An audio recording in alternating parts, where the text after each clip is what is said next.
Duncan Newman back again for another Tuesday tip. The difference between new construction installations and retrofit. So, this is a new construction window. You'll see it has a nailing fin across the top, the sides, and the bottom. The basic understanding of this is that in order to get this window installed in your house, we have to break out all of the stucco, pull this old frame out, rip out your drywall on the inside, and start from scratch.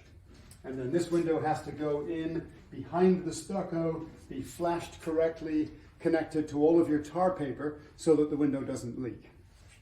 Not recommended. So, the difference, a retrofit window. This window is made to the specifications of your existing house. So imagine you have an existing aluminum window here.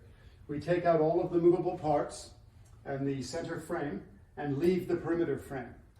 This frame is flashed in the wall, as this one would be if you did a new construction install.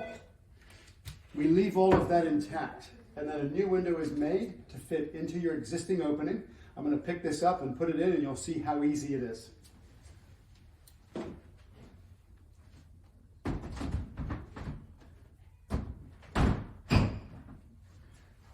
There are a few steps involved in this, like caulking the back side of the window so that this Z-bar attaches to your existing frame. And then we do a beauty seal of caulking around the outside.